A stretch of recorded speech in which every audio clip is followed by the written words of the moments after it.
Hello everyone, welcome to episode 4 of the House Rule podcast, where we are back in lockdown! Yay! Yay! How are you guys getting on? I've been having a great time. It's a lie. It doesn't sound like it. That sounds like a complete lie. How about you, Tobias? You told me earlier on, you were like, I've not seen anybody in ages. You sounded like a psychopath. I haven't seen a soul, and it's not fun anymore. This used to be mint, like no human interaction. Yeah, but I'm at the point where this is rubbish. Should we become a bubble again, Tobias? Yeah, we should bubble right up. I don't even think bubbles are a thing. I don't understand this lockdown. This lockdown has shit rules. If this was a game, this would have the shittest rules. They're so incomprehensible. There's tier systems. That's feature creep. Didn't need that. Mm-hmm. Just lock it down. Mm-hmm. So, yeah, that's my review. I'm going to put it out there. If this was a game, the rule set would have been made by Tom. Boris Thompson. Yeah, it's just all... Boris Thompson. I've just chucked in everything, in it. Like, there was a bit of Iran at the start of the year. Chucked in some COVID. Some police brutality at some point. Maybe I shouldn't say that. And then tornadoes and shit, you know. It's all gone mad, it's perfect. Isn't it? I think it might be the apocalypse, right? Has anyone considered this, that we might be right in the middle of the apocalypse? Well, probably not in the middle. I think we're right at the start. It's only going to get worse, mate. Well, you know what the good thing is? If we are in the apocalypse, people are going to need something to listen to. And you know what? They're going to have this lovely little podcast. So we're doing our part for the people in the apocalypse. Yeah. You can thank us all later. Sat around a fire, listening to an old wind-up radio. Mm-hmm. Yep. Eating beans out of a can. You've Put just on the buried gramophone. Grandma. Yeah. Hang on. If Grandma's kicked the bucket, I ain't eating beans. Oh my god. Right, keep it light, chaps. It's the apocalypse, mate. You got to do what you got to do. Anyway, on this episode of the House Rule podcast, we have got loads of stuff to talk about. We're going to be talking about Gloomhaven Jaws of the Lion, a game we've all been playing recently together. We're going to be talking about D&D and other tabletop role-playing games. We're going to be talking a bit about if you were making a game of your own, if you'd made a game, how you'd like that game to be remembered in the future. Of course, that's one of Tom's subjects. It's fucking weird. We're going to be looking at a game with an amazing name, which I'm not going to spoil right now because it's the worst name anyone ever gave to any board game. And we're going to be comparing that next to Sherlock Holmes Consulting Detective. Of course, we're also going to look at one of Tom's questions. There's always time for that. And we might also chat a little bit about Tabletop Simulator and why it's shit. It's not that shit. But we'll get to that point. Why it's a little bit shit. Yeah, that's fair. Is that better? Yeah. Brilliant. That was the transition. Yeah. Sorry. Can you do us another one so we can get right into it? Right. No. I've got to finish speaking before you do the transition. Right. Tobias, play the transition. Can I just say something? Yeah. I heard that someone asked you if I was a character or if I was a real person. That did happen. And I thought about it, and I was a bit more offended than I thought I was at first. I thought for a minute you were going to say you had to wonder whether you were a character or not, and you'd confused yourself. Well, I'm still pondering that part. So why are you offended about maybe people thinking you're a character and not a real person? Because this is me, you know. I'm really smart. I'm really clever. No, Tom. Now you're playing a character.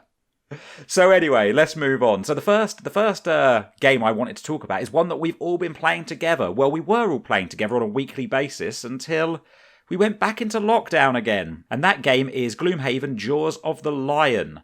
I think we spoke... Yes, we did. We spoke about this a tiny, tiny bit on the first episode of the podcast. When you were excited about it being delivered, right? Yes. So for anyone who doesn't know, Gloomhaven Jaws of the Lion is the more approachable version of Gloomhaven. Gloomhaven being the big, hundreds of hours long dungeon crawler. Jaws of the Lion is the smaller alternative, which shrinks it all down a bit. It's still all the same play mechanics, but it's 25 scenarios instead of like 100, and it's a bit more approachable. It leads you in a bit more nicely. So we've been playing this weekly, haven't we? Yeah, we were, yeah. There was 3 weeks of it. Can you call it weekly at that point? Well, it started. I mean, it started to be right. Like we were trying, and then Yeah. the world went into lockdown, and that's outside of our control. It is. It's sad because it was good fun. So we've done the first 4 scenarios. So when you play this version of Gloomhaven, the first 5 scenarios are almost like a tutorial. So they ease you into all of the way the game works. By the 4th scenario, you are actually using everything. So you are playing full Gloomhaven at that point. And I think scenario 5 is the first boss encounter. So how are you guys finding it so far? Yeah, no, I think I said to both of you, like, after playing it, it wasn't just something I wanted to play more just because I enjoyed it, which is how I decide what I'm going to play most of the time, but I actually...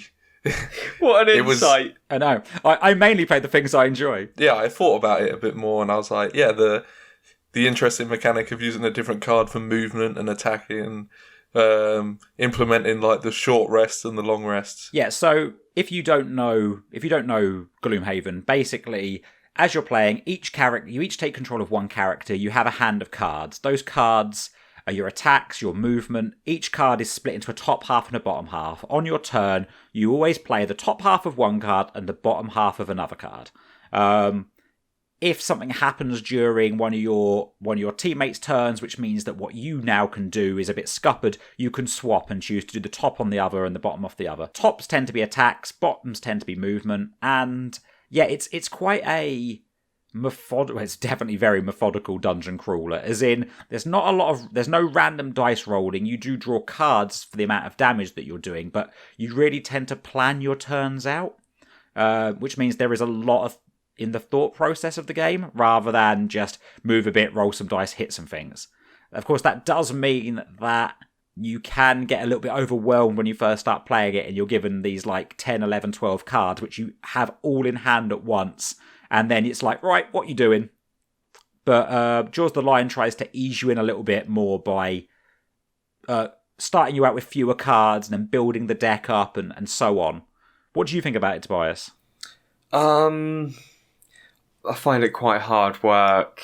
I like it a lot. I have a blast playing it, but I find it quite exhausting because it is so methodical. And I'm glad that Tom likes it so much for that. But it's not my cup of tea traditionally in that sense. I find it, there's so much to keep track of, and like, thank God for you and the fact that you enjoy that and you're good at it. Oh, I don't enjoy tracking all that stuff when we're playing. Thank God you enjoy it so much. It. No, I need to know. I've convinced myself that you love it. Okay, I love it. I knew it all along. But yeah, like it's a wicked experience, and it's so cool to sit down with a group of friends and have something that feels that close to kind of like a wicked kind of video game RPG almost. It's that detailed. It's so meticulous, but I find it hard to keep track of things. Yeah, it is. So Gloomhaven's always been kind of seen as, a lot of the time in the full Gloomhaven, like you even unlock achievements in the full Gloomhaven, and I like it. You could argue that Gloomhaven would work better as a video game, and there is a video game version of it. It is still a different experience, right? Like, completely. You do have to sit down and you do have to keep an eye on this and that, and what's that bad guy doing, and which enemy goes first, and what does he do, and what does he do in this situation. There's a totally different level of engagement, and it is so engaged. You have to keep an eye on absolutely everything. Like, if something's stunned for half a turn, you have a little thing that you find in the box and you put on it, and it's just like everything is thought of. There is no expense in its presentation or how it's made or a mechanic that suits something. It's not scared about going super in depth, and like, I fully credit it for that because that's amazing. It's just not my personal preference. For more than just, I love doing a little level and hanging out with you guys. That's a blast. But if it was like, do you want to come to my house and do this all day? No, not at all. I don't think I could. When you guys leave after we finish playing it, I need to rest. Yeah, me too. And I'm not even at the level of engagement that you are. I sit there and drink and go, wake me up when I need to do something. And then I complain about being pooped. So bravo to you for making it happen. My favourite bit of any time we play it, and this is every turn of the game, is that Tobias has a plan and then very quickly realises he's misunderstood how his cards work. Yeah. And has to quickly, reactively change his entire turn. And last time we played, that was, I mean, I would say that happened, 70% of your turns? That's generous, thank you. I'd say it didn't happen once. It became a joke that we'd be like, well, Tobias, why are you even planning your turn? Because you're going to fuck it up and you'll have to make it up on the fly. Yeah, no, I took ages. Because I can see it, like, I feel like a grandmaster chess player. I'm sitting there and I'm like, ooh. A drunk one. I've hit singularity. I understand all the moves. And then it gets to my turn, it's like, oh, no, that's not 18 moves and 10 punches. Shit, what do I do now? Yeah. Whoops. Yeah. Plus, there's always the fact that you're always... So often in Gloomhaven and Jaws of the Lion, there'll be a treasure chest on the map. Whoever gets to the chest first gets... So it is a cooperative game, but you do have individual objectives. And things like the treasure chest, if you get there first, you get it. And that treasure chest will only ever appear once. So there is a little bit of a race to get treasure chests, and it does quite often revolve around trying to get there before Tobias can run over and get it. Yeah. Yeah, definitely. I feel like the competition of the chest brings us together as a team. Last time, we had to congratulate you for actually doing something that benefited the team and didn't mean that you ran off and got a fucking treasure chest. It was like, we were like, oh, well done. You've done your actual job. Well done on not fucking us over. Yeah. And the problem with that is that it enables me. I will talk about... Sorry, go on. No, you go for it. I was going to say, one of the things that I did also want to talk about is I like my character. That's literally what I was about to bring up. I was about to say, let's talk about our characters. Cool. Yeah, I kind of drew the short straw because I didn't join in for the first two. So you all picked and left me with like this weird little gimp creature with massive blasty, punchy hands and a bandana. It's a vibe. Whatever it is, it's cool. It looks a bit like, I mean, can we say gypsy? I'm kind of inclined to agree. It's like a traditional gypsy. What you'd expect. Is that gypsy, okay? Not a pikey. Now you're the one who's you're putting words in my mouth. That now. was rude. It's, you know what I mean, though. Pikeys aren't listening to this. Nah, unless they stole someone's phone and they were listening to it.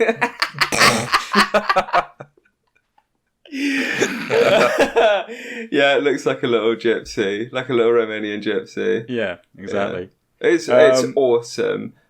You get to smash down walls, basically, don't you? Yeah, there's a lovely little mechanic where if some of my attack cards, if somebody's next to a wall, it amplifies the damage, and I like imagining that. I think it's you punching their head into the wall, isn't it? Yeah, completely. And like, if you don't know what this thing looks like, I imagine you're intrigued. Yeah. Do yourself a favour, Jaws of the Lion Demolitionist, Google image search. It's not what you're expecting. And Tom, what about your character? Well, I picked the best character. Shut up. I was playing the red guard.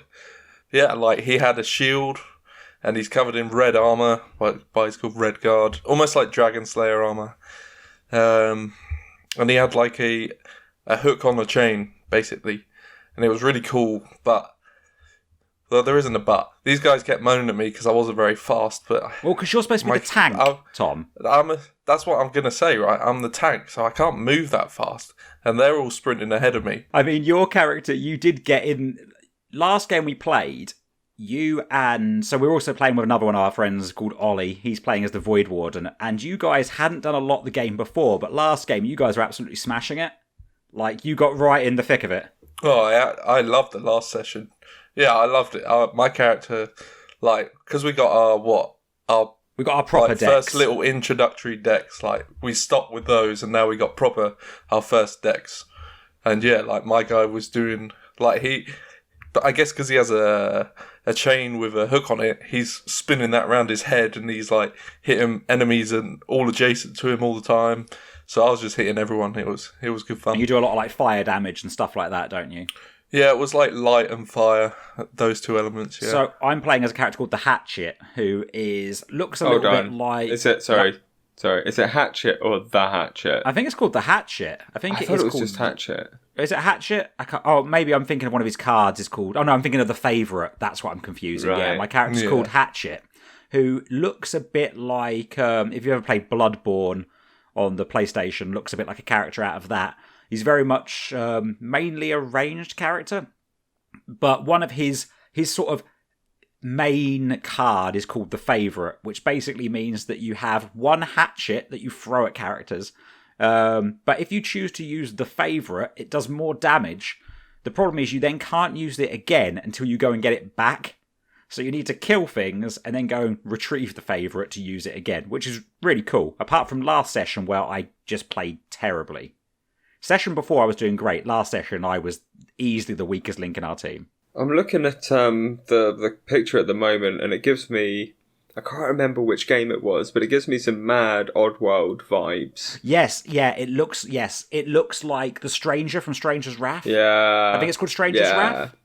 Yeah, that is actually what I thought. I didn't think that as well when I first saw it. I just couldn't remember the name of the game. You get to name your characters as well, don't you? You get to give your character... Is this so you can start digging into my character's name? Is this where this is going? I don't know. Well, yeah, your name sucks. Well, because I named my character first in honour of remembering our game of Betrayal Legacy. I named my character, and then you guys all named your characters after me, but gave them kind of matching names. So my guy just looks like a massive tool. We gave ourselves silly, dumb boy shit names. So I'm Butterbeanius. Butterbeanius, yeah. I'm Danglius. What was Ollie's character? Bumholius. Is it actually? Bumholius, yeah. Or Buttholius. And then what's your name, Alan? Flint. What a name. I love it, such an edgelord. So, yeah, before we move on, because we've spoken about this quite a bit, any final takeaways? Like, is it a game... So this, as I said, this is like 25 scenarios. What are your kind of... like a final thought on the game, would you say? Like, what's your current feelings on it? Well, yeah, I mean, this is something I haven't really spoke to you about because, like, I'm driving Tobias home. No, it's something, me and him have talked about it a lot, and he says how he doesn't like it, but I enjoyed it because there was a lot of small things to keep track of, whether it's, again, like the debuffs or the enemy's attack changes every turn, or making sure, like, the first game I stood inside a wall when I shouldn't have done. It's just, there's a lot of stuff. I like that about games, like board games and stuff, compared to video games. It's like, you got to keep track of so much stuff, whereas in a video game, it just does it all for you, which is why I like playing these kind of games. And, I mean, Tobias has the attention span of a kitten, so I can see where the problem comes in. Yeah, a little bit, but So Tom put out there that you don't like it, Tobias. Would you say it's as clean cut as you don't like it, or it's just because it doesn't seem that you don't like it? It just seems that maybe it's more he's maybe I went a bit too far. He's done me a little bit there, because it's not that I don't like it. I'm almost upset that I don't have enough of an attention span to properly love it, because I can see the potential in it, and I play a lot of kind of like video games and stuff, and it does. It's like playing League of Legends, except everything that happens you do manually. I was going to say, because it feels like the kind of game you should love. Yeah, it seems like the kind of... On paper, it feels like the kind of game you should fucking love because of things like League of Legends and WoW. But as you say, that's all automated, right? You don't have to... But half of it's automated for you, because I do it. Yeah, I know. Precisely. But it's all... I'm your computer in this game. Yes, you are. Yeah. You know what? Over the history of playing games, I've been so lucky to have computers. I've had Tom Russell computer, I've had Benny computer, and I've had Alan computer. People who took me through games. If you had to compare each of us to an actual computer, what would we each be? Tom Russell's a computer out of Hitchhiker's Guide to the Galaxy. He's one of those types of computers, like a bit weird and funny. quirky and smart. I'm interested to see where this is going. Benny's 2001 Space Odyssey. Is that what you were going to say? I can't do that, Dave. That's exactly where I was going. He's terrifying. That's the one that destroys the human race. And what are you? You're like a really high-tech hamster wheel. That's not even a computer. That's a fitness toy. You're like one of the decent robots out of Star Wars. Okay, so that is a lot of Gloomhaven Jaws of the Lion. If you're interested in picking that game up, it's actually really well priced. You can pick it up for like 45 quid in comparison to Gloomhaven's £100. So if you are interested in checking out Gloomhaven, I would definitely advise try out Jaws of the Lion first before you make such a huge Gloomhaven investment, and you are getting the exact same game. Well, sorry, you're getting more of the same, just in a smaller style. So, what should we talk about next, guys? I've got a ton of games I've been playing recently, but do you want to talk about one of your topics? Go for it, Tom. All right. Now, Tom, we're going to take it easy this we're week. We're into dangerous territory. I'm aware. Everyone at home, strap in. Edge of your seat. It's Tom's turn for a topic. Tom, let's do this thing. All right. Well, as far as I'm aware, I'm not going to be describing the game today, so it's going to go well. I've got a really good feeling about this question. I can almost hear the disappointment from the people at home right now. That's just what they tune in for. I mean, maybe it'll be on later. Maybe they're going to ask me a sneaky question. Who knows? Maybe we are. Right. So I was thinking, because we all work in the games industry, not necessarily the tabletop board game inside anymore, but we're all in the games industry, and I've thought before, especially when I was at college making games, like, who's your audience going to be? In 5 years, how do you want people to see your game? Would you want people to see it as like a fun party game that loads of people had and it was cool? Or would you rather your game had like a weird, almost like a cult following, like a game that's been around forever, like a World of Warcraft? Well, why don't you start us off, Tom? What's yours? You've obviously been able to give this more thought than us. So what kind of thing? How would you like yours to be seen? I think because of the games I like to play, more video game side is like the old Smash Bros on GameCube, or like I've been playing a lot of old school RuneScape and stuff like that. I think I'd rather have my condolences. So yeah, no, I'd definitely rather have like a more culty audience, I suppose, where people are gonna back my game forever, even if I was releasing like expansions in like that, like in 5 years in the future, they'd still be like, yeah, this game's the best game ever. We need, like, everyone needs to play this. I'd rather it not be when I was thinking of a party game, I thought of like Throw Burrito, so something like that. Like, fuck Throw Burrito, mate. Fuck that game. Like, I played it once. Absolutely the best bit of it was like, if you don't know Throw Burrito, it's made by the people that make Exploding Kittens, and it involves drawing cards and throwing squidgy burritos at each other. I absolutely turfed my niece in the face with one of the burritos. My niece at this point, just to be very clear, was 6 years old. But, take no really fucking hostages.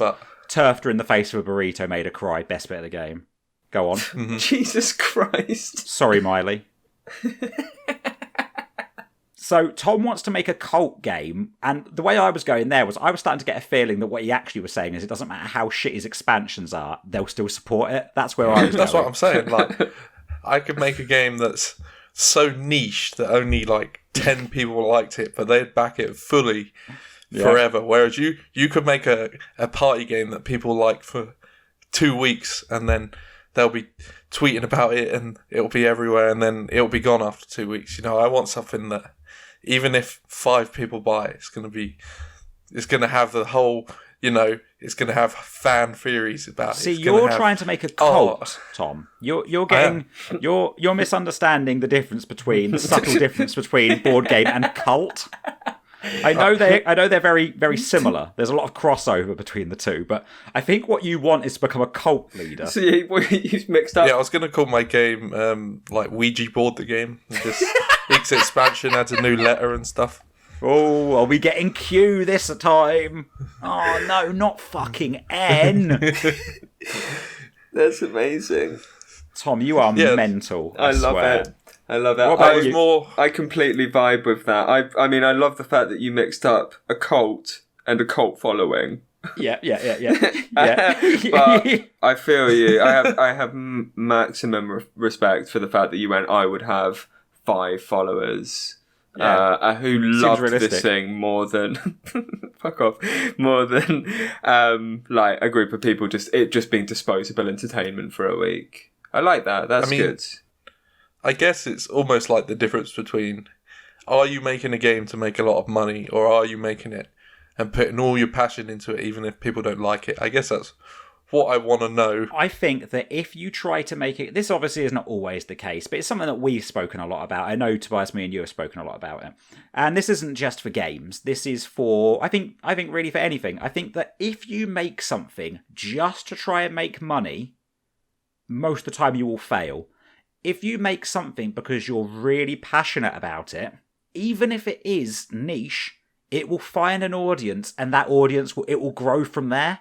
Like, you look at these, like, you see weird games, they're strange and they're niche, but because the pure passion behind the person that's made it, they start to reach that kind of, like, critical acclaim. Yeah.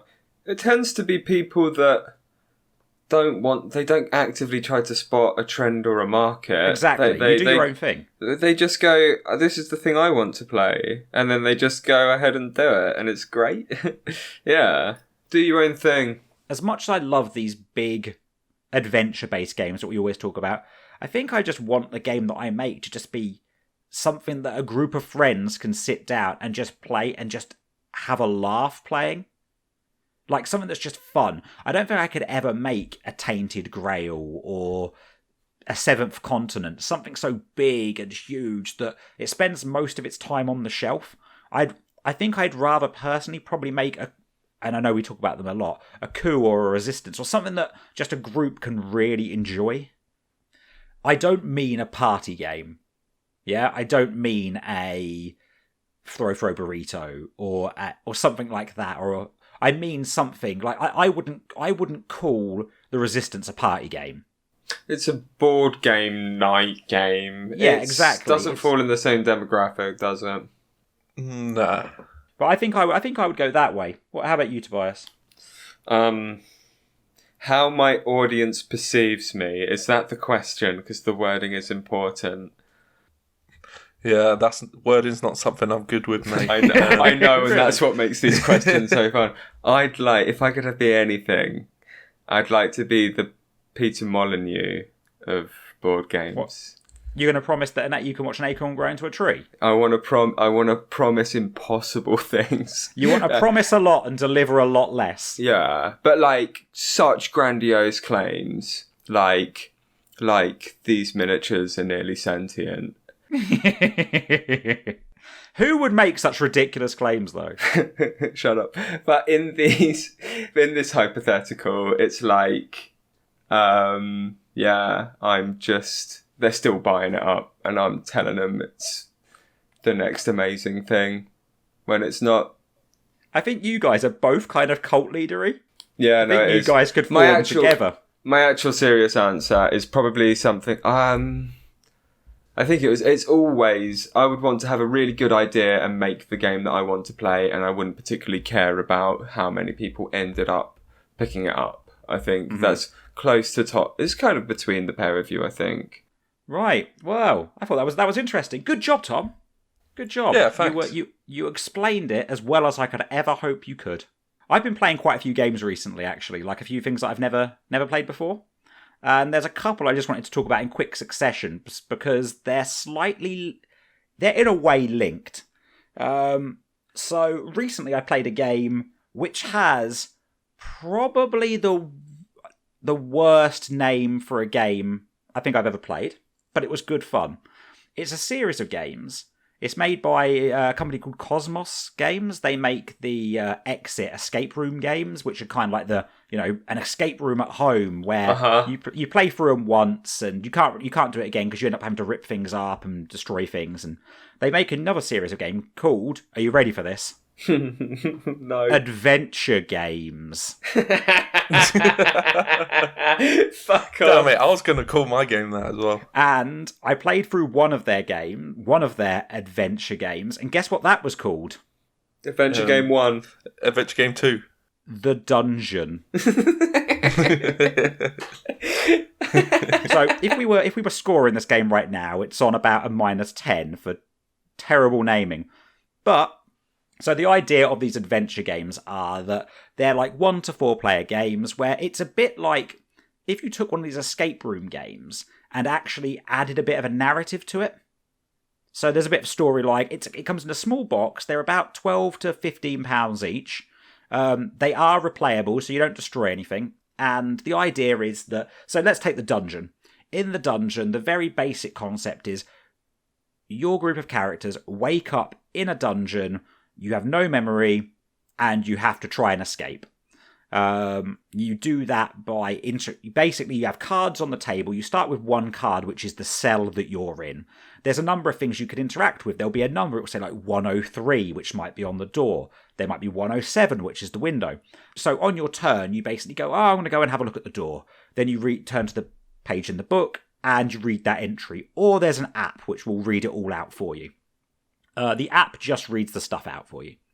And then you basically solve puzzles, and it's got a very light kind of escape room feel to it, where you combine items with objects and locations to do things. And as you escape out of your cell, you start to build out the rest of the dungeon, you uncover the storyline of what's happened, and it's got a little bit of a choose-your-own-adventure feel to it. You can roam around, you can help this character or that character, and there's multiple endings to the game. It's played over 3 chapters. It says on the box each chapter is about 90 minutes.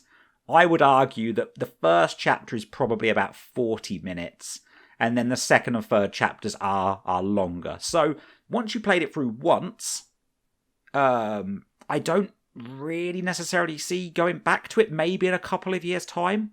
You know, getting a different ending when you've forgotten about some of the storyline elements. But they're a fun game, and I definitely say they're worth looking into. The good thing with the dungeon is you come away and you're like, you know what? I feel actually like I made some I feel pretty clever. Like I solved all those puzzles. Let's go the other route.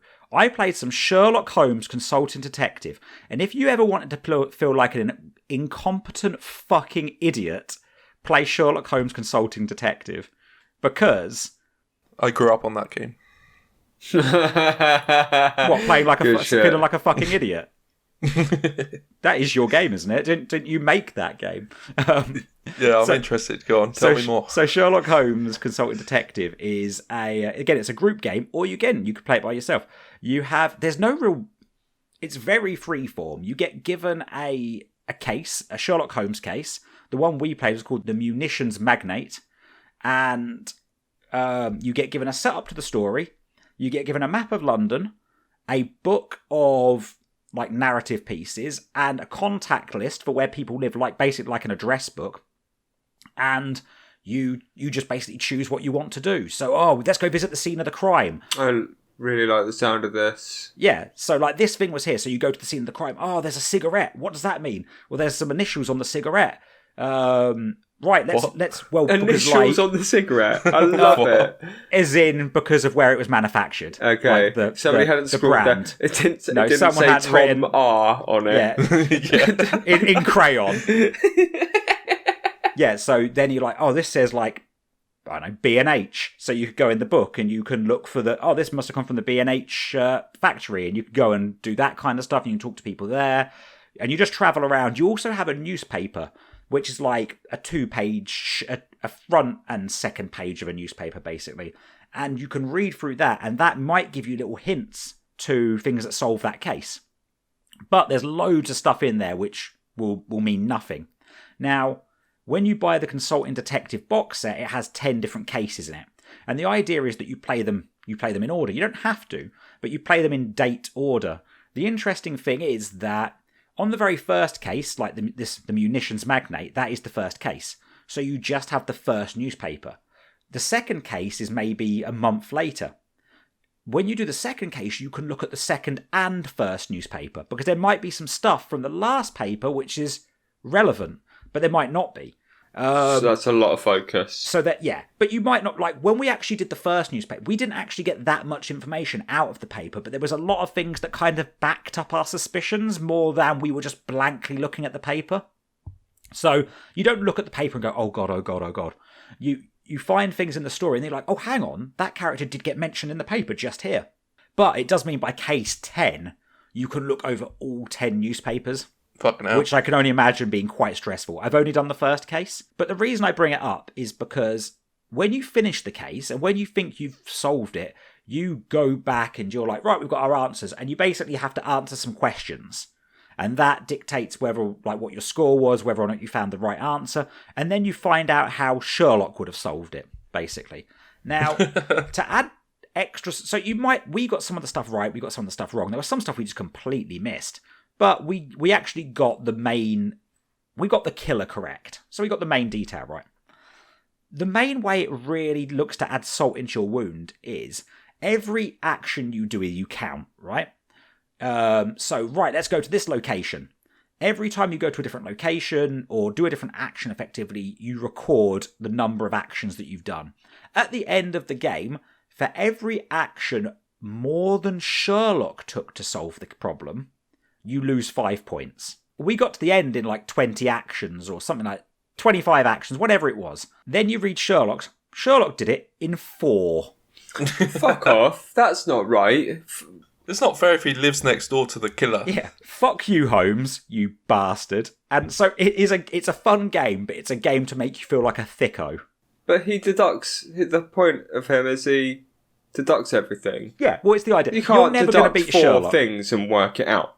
Well, yeah, it is a bit bullshitty, because actually, when you look at the questions they asked you to answer to get points, you're like, okay, I can see from Sherlock's points how he could find, like, the main villain, but he wouldn't have been able to answer all these other little side questions well, motherfucker. Like, yeah. But I don't know if those are just there to make me feel better about myself, you know? Maybe. But you do look at this, and most people end. And the number of times I've seen people go, my score at the end of Consulting Detective was like minus 100 points. So that'll be me. Mate, if you're lucky, we finished with like 30 points. So it's like, fuck me, we actually finished in the positives. So, you know, I was happy about that. But it's a good game, but my God, does Sherlock rub your fucking nose in it at the end? I take back what I said. I reckon I'd actually get loads of points on this game. Okay. You've seen my detective skills when we're playing Coup. I'm Darren Brown, that's what you said, right? You're a fucking idiot, is what we said, I'm pretty sure. So, yeah, Consulting Detective is good fun as well, but it does throw you in right at the deep end. It literally doesn't hold your hand at all. It literally goes, there's London, go and solve the case. That's cool. I'd really like to play that, please. Can we hang out and play that at some point? Yeah, it would not be a good one to make a video about, but it's definitely one we should play, for sure. I like the idea of a sandbox detective Sherlock simulator. That sounds really good fun. But I'm worried that my attention span might punish me again. But I'd love to... Yeah, that sounds I'm worried really your good. attention span would punish us. Tobias has been left in charge of making the notes. We look over just drawing dicks. That's unfair. That's unfair. You and I work superbly together, I feel, because of the fact that you are one of the best people at facilitating my lack of attention, but raw enthusiasm when I am focused into something tangible. That's true. You're very good at that. We'll have to get the golden stars out. My work wife. So yeah, so that's the dungeon. Adventure games. The dungeon. Yeah. Honestly, it's better than the name would make you think. Just don't expect it to be like, you know, something you can go back to. What were you going to say, sorry? I'm just having a total... Because of... It's really unfair, and it's me today, because I'm quite exhausted, but this thing is named in such an atrocious manner that I can't... My brain won't let me spend the power to imagine it more than it deserves. Does that make sense? I'm not kind of trying to embellish... I'm not trying to embellish it into something exciting in my mind. It's just adventure game. It feels like it comes in the Tesco Value... packaging. Yeah, it comes in the box. Yeah, it's white with just some blue Yeah. just blue on the front. It just says adventure game. Adventure game in Arial bold. I think there's like adventure game volcano. I don't know what the others are called. I think the other two have got better names. Okay. So one is called the Volcano Island. Oh. And the other one, which I do have, They but I made haven't it played. worse with the second word. The Volcano Island. Island. Got lamer. So the next one, I think they actually kind of dialed it up a little bit. Hit me. Monochrome Ink, Oh, which at least has a bit more to it. That's too It's- edgy. No, I think they've tried too hard with that. I name. love it. I love it. So much mystery. So that one is about breaking into some kind of tech facility and trying to get out some information about something. A Volcano Island, I assume you're on a volcano-y island. Who knows? Who knows? I think we should talk about something that Tobias wanted to talk about. Yeah. Tobias? So I've been playing a lot more tabletop recently than I have board games. It just feels easier kind of in this new world where you're not allowed to see people and breathe on them. Tabletop as in like roleplay games. Yeah, right? yeah, it's Dungeons and Dragons, and it's many. The vicar and the nun, that kind of stuff. Yes, it's many forms, and it seems like a pretty good time to talk about it because they've just released a new rule book, which I believe is called Tasha's Cauldron of Everything. If Cosmos Games made it, they'd have called it Book. Book of things and book of stuff. And Tasha's is quite exciting, primarily because it adds a bunch of new subclasses and a bunch of feats. But I haven't particularly looked into it because there's so much out there, and it tends to be difficult when you're in the depth of a campaign to start adding loads of stuff.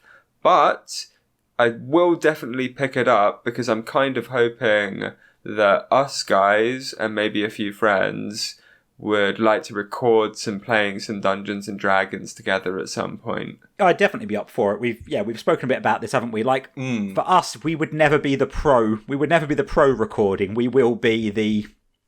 I don't want to reuse the Tesco's value analogy, but I don't know. I think it's more. Some people play it dead serious. We play it like it's Always Sunny in Philadelphia in Fantasyland. yeah. I mean, the only times I've really I haven't played a lot of like tabletop RPGs. I've played a tiny bit of D&D, like a tiny bit, like 2 sessions. We played a fair chunk. We played a chunk of Vampire, which we spoke about on the very first podcast, which I really hope we can play some more of soon, if your brother hadn't got his fucking character killed. And we also played a little bit of, now, is it Kalatar? Kalatar. Which is a Swedish role-playing game. Yeah, this was one found by our good friend Benny, and actually, it doesn't exist in English. It's brilliant. He translated not the entire book, but like the rule systems and the inventories and the stuff you can buy and the shops and kind of a lot of it. Just a lot of it. He did good. Yeah, and that was really good fun. Like the bit we played of that. So I think the thing I butted up against when I've done tabletop gaming has been when we tried to play D&D.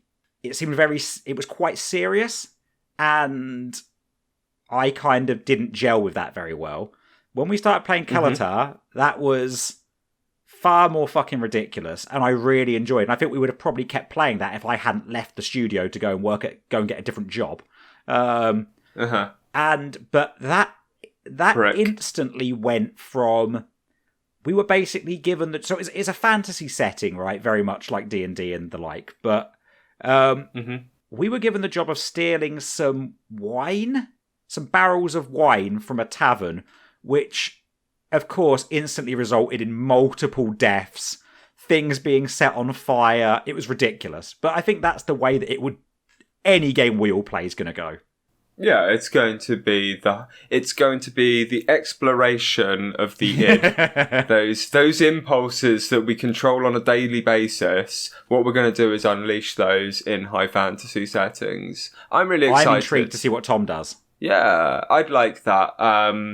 And also, like, this is, a big part of my interest is in tabletop RPGs, and I'd love to have a little corner of the podcast to talk about other rule systems more in depth. Yeah. Well, that's the thing, isn't it? A lot of people obviously look at these things, and people think of tabletop role-playing, and they really just think D&D. Like, people think of it, it's like when your nan calls an MP3 player an iPod.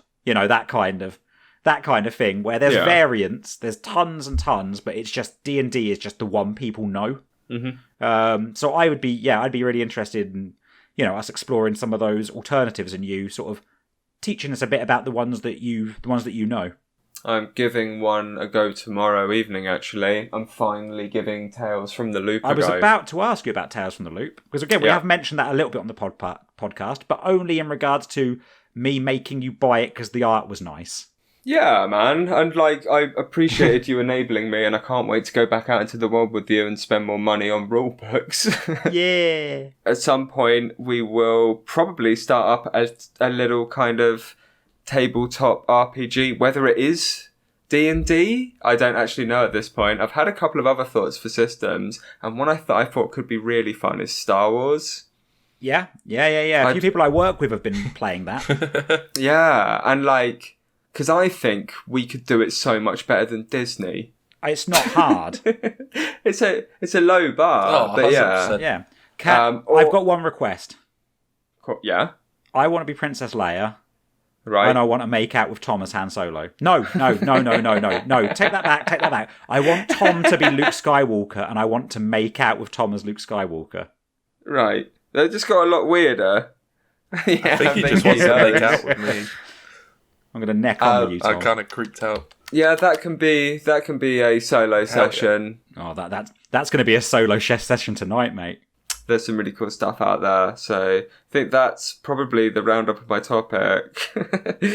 No, well, next episode on, we should definitely start looking at some other rule sets and some other things that are out there, because that would be really interesting. Yeah, one thing that we should say, but we never do because we're useless, is that if there is any topics you'd like to hear us talk about, or if you've got any ideas for particular rule sets you might like to see us play with something like this, then drop us a message on Twitter. So our Twitter is All Maverick News. So that's All Maverick News. Go and drop us a message and let us know what you like to see us cover more of. Yeah, do. We'll find a way. We'll find a way to talk about it, even if we don't know what it is. Yeah, we'll just talk about it. We'll get the name alone, and we'll try to decide what the game might be just based off the name. Adventure Games: The Dungeon would have been a really exciting one, but weirdly, I feel like would have been quite accurate. You know what? One thing I'd love to just talk a little bit about is because now we're back in lockdown, and by the next time we do this, who knows? Maybe coronavirus will be a distant memory. Seems unlikely. Or we'll be dead. Wow, fucking hell, Tom, you've got an opposite. That's a different way to what I was going to go. I was going to talk about Tabletop Simulator and why it's so shit. You've just bought it, right, Tom? Yeah, well, I bought it, a little while ago, but the only time I played it was around a friend's house, and I was trying to play Sky Tier, which is almost like a MOBA style miniatures game.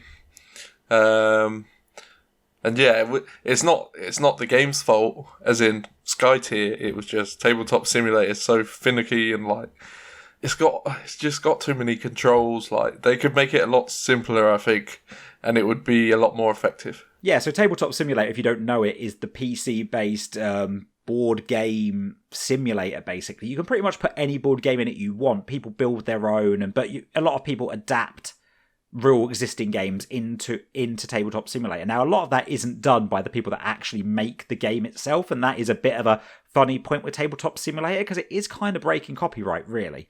But a lot of people do a lot of effort to make, like, half-decent versions of physical games, but when you start trying to play a physical game digitally, you realise just how much of a nightmare that can be.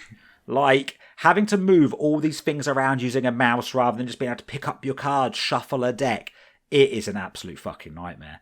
And it about doubles the runtime of any game you're playing. Yeah, of course it does. I think like it executes on what it intends to do very well, but unfortunately, it's just a task that doesn't translate well to a single piece of user interface. Like, Yeah, it's very broad. Yes, but saying that, like, it is a bit finicky and a bit annoying, but I do really want to actually try and have a little session on there with some people, because I reckon it would still be fun, especially during lockdown. Like, how else are we going to do it, really? Well, exactly, yeah. I mean, and that is why it's good to have it right now. Like, I played a game of Aeon's End a couple of nights ago on it. I'm not going to go into Aeon's End now. We'll talk about that on probably the next episode, because this one's gone quite long. But it's a really fun deck building game. And it wasn't too bad an experience, but God, I wish I could just be sat around with people playing it rather than doing it over, chatting to people over Discord and moving little fucking digital versions of cards around. But, in this time and place, needs must. So one thing, Tobias, is that I know you've not really played or used Tabletop Simulator much, but you've spent a lot of time building something on Tabletop Simulator, right? Yeah, I'd spent something ludicrous like 40 hours in it, building the perfect D&D games master, like, desk table. And it was pretty finessed, as you'd expect. It's got so many useful tools and so many things on the workshop, and it's really superb. But the breadth of stuff that it lets you do means that it's just pernickety and complex. And I'm sad to say that in the end, just Roll20.net turned out to be better. So that was a bit of a shame. But I'd still love to give it a go at some point. Yeah. I mean, I spent enough time on it. It's cool. It gives you a lot of freedom, and I think if you're a certain type of brain, you'll love it. Yeah, for sure. And I mean, you can that's the thing as well. So what I should say is that you might be looking at this thinking, you'll play it and it'll be like a computer game, because for the most part, it's really not. Like, it's not going to do for the most part, it's not going to do the legwork for you. No. It is like having the game in front of you. You still need to know the rules. You still need to move the pieces around. You can automate some stuff, and some people have done really well automated builds. Mm-hmm. But for the most part, you need to know the game, because all the pieces are going to be in front of you. You've still got to move them. You've still got to roll digital dice. You've still got to record health. So don't go thinking, if you want to check out Tabletop Simulator, that it is going to do the legwork for you. No. Now, there are actually other options out there now. There's actually, I don't know if you guys have heard about it. There's a website called Tabletopia. I think I've heard of it, but I haven't actually looked into it. Say Tabletopia is a similar kind of thing, but it's all website based. So it's all you don't pay for it. You can go in there, you can sign up, you can use it. It's still a little finicky, but it cuts a lot of it out. And a lot of studios that actually make the games are now using this as a way of demoing maybe a Kickstarter, for example. When Steamforge did the recent Resident Evil 3 Kickstarter campaign, they actually had it set up to play on Tabletopia, which I think is a really cool use of things like this. I played Secret Hitler on this the other week. Yes, it is on there, yeah. Yeah, this is great. I like this site. Yeah, it's like a more well figured out version of Tabletop Simulator. You can go on there, you can try some games out, and like I said, I really like that idea of companies letting you try out their Kickstarter campaigns digitally through there, because it's just, actually lets you get hands-on. Well, not quite hands-on, but as close to hands-on as you can with these products ahead of time. Yeah, so that's what I was going to say about Skytier is the one that I said I was playing on Tabletop, and that's because it was in Kickstarter and it wasn't released, so the only way to play it was on Tabletop, and you could go on there and find strangers to play games with, and it was good. No, it's cool. Like, I like these kind of things. They do have a use, but for me, they would never replace sitting around with your mates playing some games. No, definitely not. That's the main reason, like, for me, most of the time anyway, that you even come to play games. Like, you might not necessarily know what game you're going to be playing on a night, but you know the people that are going to be there, so you know it's going to be good. 100%. And me and Tobias were talking about this the other day. We were saying that, we've been doing our Gloomhaven night, which we'll obviously return to when we can, but we were saying that we'd like to mix it up maybe and try some other stuff as well. Yeah, I'd want to play D&D and stuff. Yeah. Well, we were thinking like maybe we do a Gloomhaven night, and then another week we can play. We thought maybe we'd try out Journeys in Middle-earth. Because I know me and you were big fans of that, Tom. Yeah, definitely. But I really think Tobias and Ollie would really love that game as well. Right, so I mean, I think that goes for most of our topics. But you know what? You know what time that means we're at. Oh no, It's very exciting. I know what I'm excited this week. What time do you think we're at, Tom? What time do you think it is? Time to ask Tom a good question, and he gives an amazing answer time. That's exactly what time it is. It's time to ask Tom a good question, and he gives amazing answer time. We need a jingle. That's the name of the segment. Yeah. Yeah. We can get. Can you get Ed on that one for us, Tobias? So, Tom. Yeah. I've got a question for you today. Okay. Are you ready? Do you want to limber up a bit, stretch? Let me know that you're ready to take this. Yeah. Just. Are you gonna pound him? Yeah. Let me take a deep breath. Yeah, that will help. Right, I'm ready. Okay, right. So, your question today, Tom, is imagine that you were making a board game based on a movie, right? Mm-hmm. I want to know, and it can't be a movie that there's already a game out there for, just so you know. I want to know what game you would choose and tell us what you think the game would be like to really incorporate the style of that film into the game. All right, this is going to be difficult because I've immediately thought of my favourite film, and now I'm just thinking of how I'd make a game of it. So, okay, I'm excited just to know what Tom's favourite film is. Me too. My favourite film is Pulp Fiction.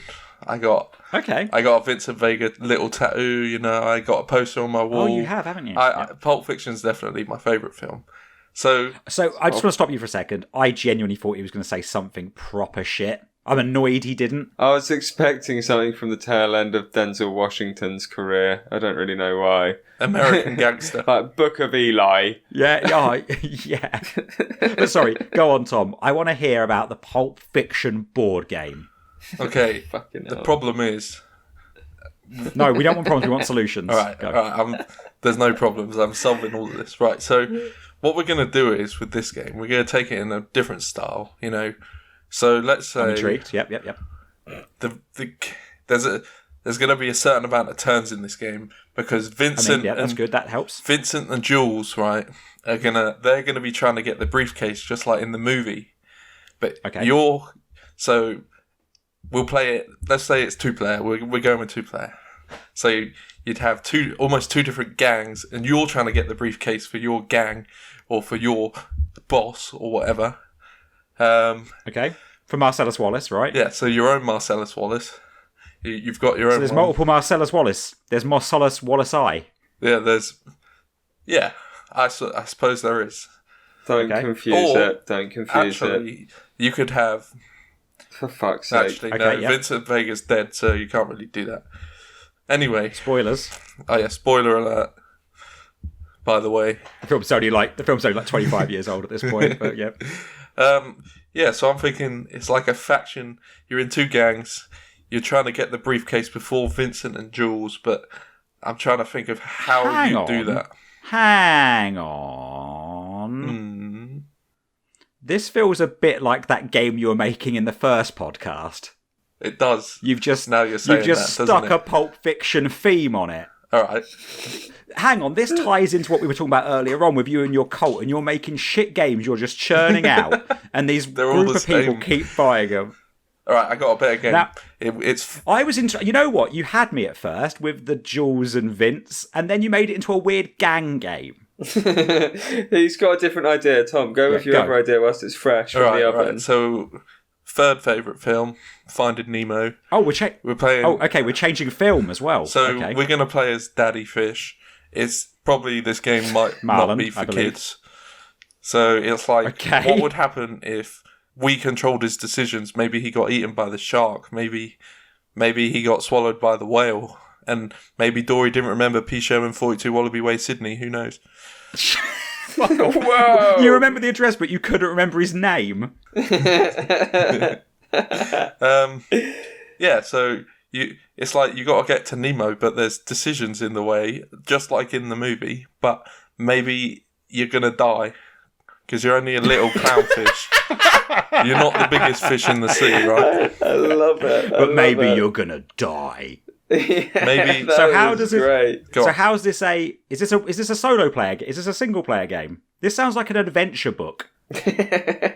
Yeah, I'm thinking Sounds like a really good movie. This sounds like the Warlock of Firetop Mountain. it's a bit like Ravine, right? So, So okay, so So- how does it work as a collective? How are we playing this as a game? Say it's me, you, and Tobias are playing this lovely little Finding Nemo game where Marlon might die.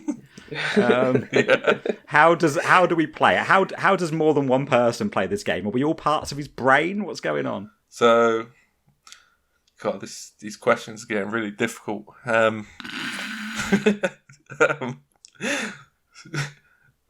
Maybe one of you could play as the sea.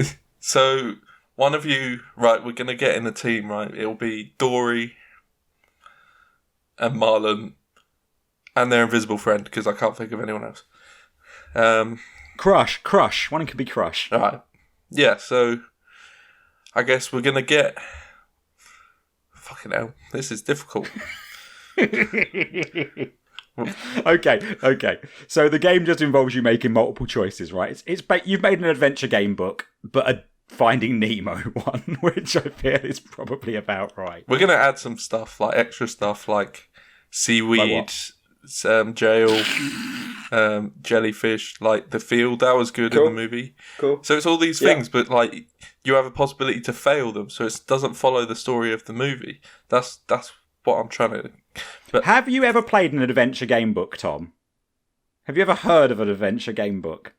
No. I've got one sitting right next to me, bizarrely. is it made by Cosmos Games? No, it's like the kind of things that Ian Livingstone used to make, like the Warlock of Firetop Mountain. Fighting fantasy. Fighting fantasy, where it would be like, do you want to go down the left corridor or the right corridor? Oh, you went down the left corridor, you fucking died. Yeah. Oh, you went down the right corridor. I Oh, you're literally right. have one right next to me. Which That was one just read you a question. Yeah, you read us a little bit out. Okay, I need some cool. inspiration. Bear with me, I've got to find her.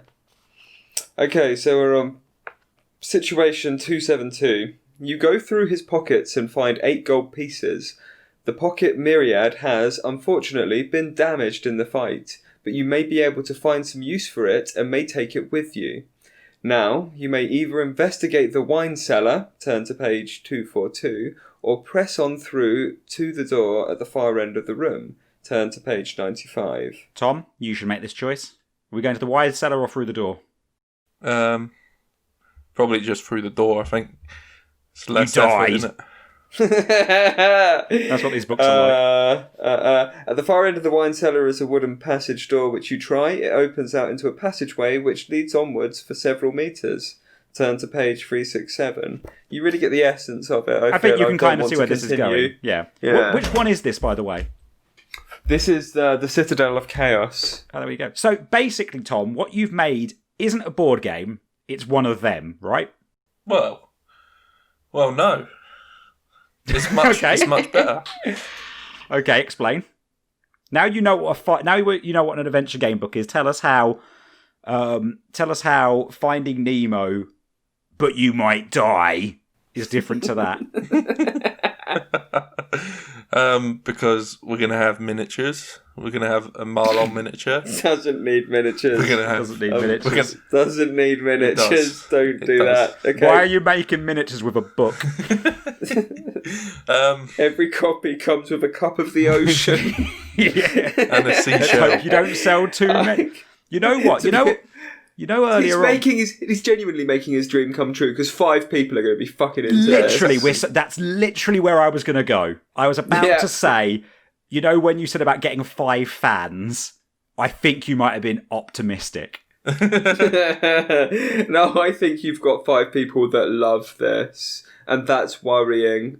Yeah. If we could find them and publicly execute those 5 people, I think that would probably be for the best. Well, Tom, I'm not gonna lie. Yeah. I was more excited about the direction I thought the Pulp Fiction game was going to go in, but I'm really glad to see that you got to invent adventure game books. I feel like we've kind of gone full circle because I was also talking about how the dungeon was a bit like an adventure game book. Makes me realise when I was saying that bit, Tom didn't have a fucking clue what I was talking about. He never does. All right, I've got it. Oh, he's got another one. Go on. So the Pulp Fiction game is the first one to open the briefcase and you got to work out what the password is somehow. There you go. That's it. So you get a briefcase? Well, like in the movie, they got the briefcase with the... No. I light. mean, but does the game come with a briefcase? Oh, 100%. That's the box. But it's also a game component. Yeah, exactly. It's perfect. You take everything out and then you play the game. That's good game design. I thought the game was to open the briefcase. Yeah, but you got... How are you supposed to take the parts out of the game to play the game if the box is also You a are briefcase? going to suck on Dragon's Den. They're going to rip you apart. They are going to rip I've you watched a in lot your of Dragon's arsehole. Den. I think I'll be fine. Thank you very much. Valentine's going to use you like a dog toy. He's gonna pound your little asshole. Whoa. I thought I just meant take a lot of equity. Oh, I meant something very different.